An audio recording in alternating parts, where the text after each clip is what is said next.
Bueno, para ir entrando en el tema del bicentenario, la figura ineludible de Artigas, recuerdo aquella serie que publicaste en el diario El País, Sí. vinculada a Artigas.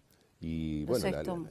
claro, la repercusión que tuvo el hecho de que apareciera con un matutino, cómo eso lleva la lectura de la historia, probablemente porque fuera el propio Artigas, de repente a personas que no están acostumbradas o que no tienen una especial vocación por la historia. Pero estamos en el año del Bicentenario y me interesa particularmente tu visión sobre este año, sobre el hecho de que se recuerde 1811, específicamente la batalla de las Piedras y el grito de Asensio, y el debate ausente en torno al Bicentenario, ¿no?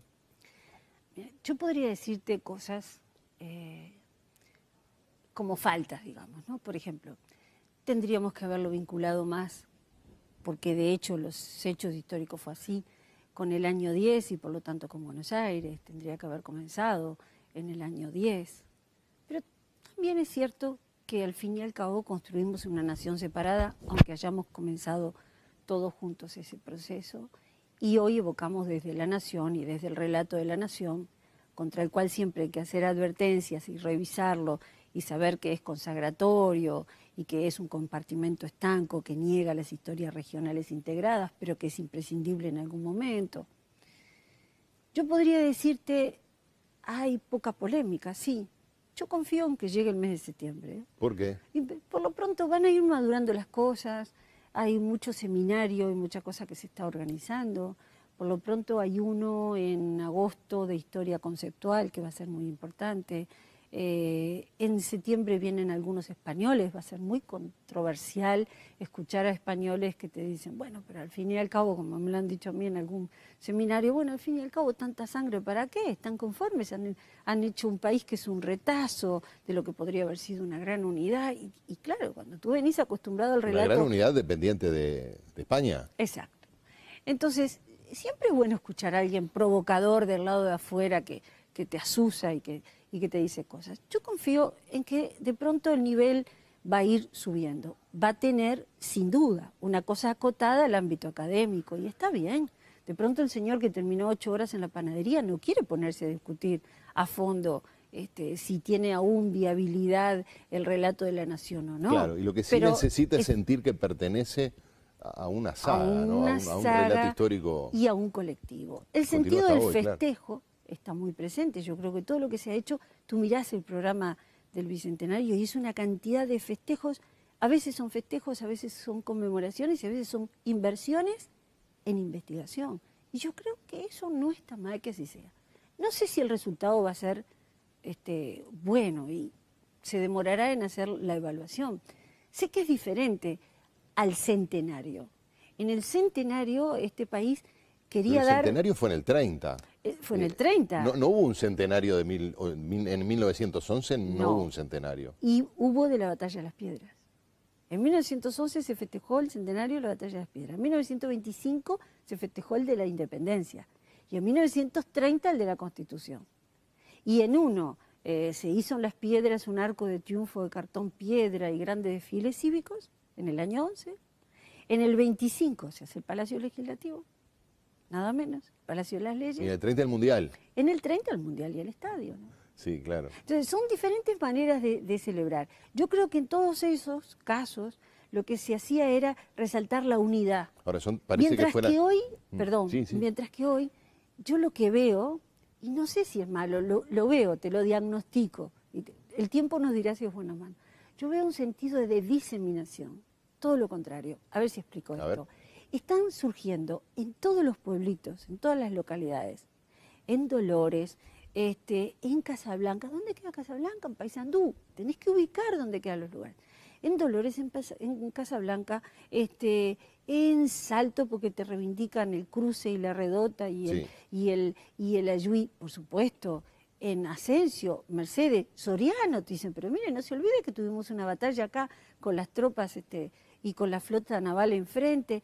¿Qué es lo que hay? Cada rincón del país, cada fragmento te pide cómo me inscribo en este festejo general.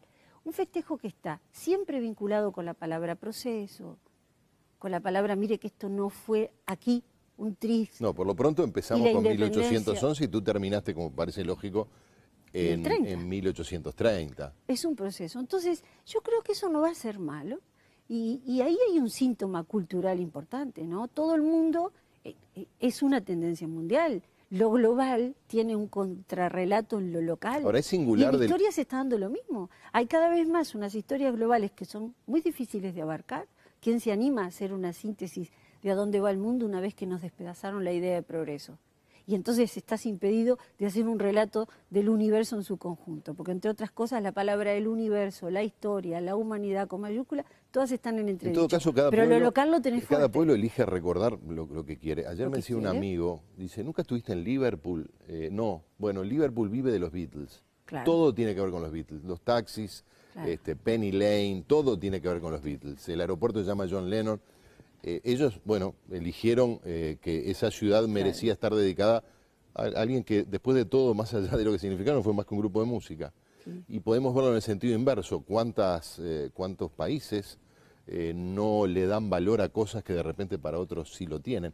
¿Cómo se lleva el Uruguay, esas pequeñas comunidades o la sociedad uruguaya con su pasado? Es decir, ¿hasta qué punto siente orgullo, siente emoción, lo que vulgarmente se llama patriotismo? A veces da la impresión de que los uruguayos somos medio reticentes a ese tipo de sentimientos, ¿no? No tenemos un patriotismo de la nación con mayúscula como los argentinos, ni de lo más grande del mundo como el caso de Brasil.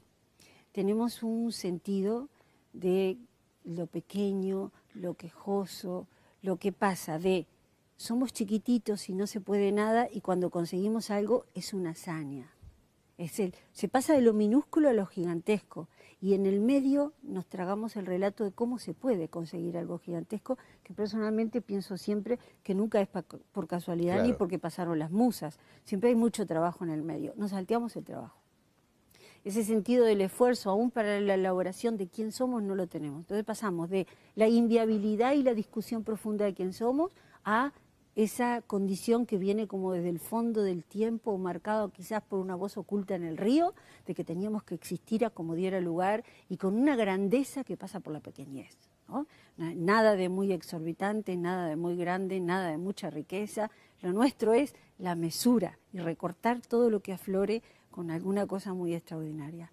Ese sentido... Éramos así antes, éramos así en la época de la independencia, por decirlo de una manera, o nos hicimos así con el cambio que significó la llegada de los importantes contingentes inmigratorios a fines de siglo y que se fue afianzando en un nuevo tipo humano, fundamentalmente en Montevideo y en las grandes capitales durante las primeras décadas del siglo XX. ¿O son dos uruguayos distintos?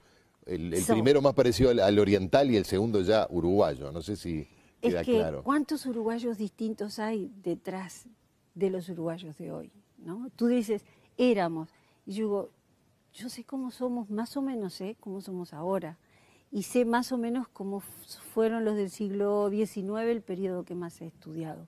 Pero ¿y cuántos hubo en el medio? Esa tierra de inmigrantes de mis abuelos andaluces, ¿cuáles eran? O sea, el éramos en sentido de continuidad. Yo provengo de esta gente que está aquí desde 1780, suponte, es en parte algo que se construye desde un relato.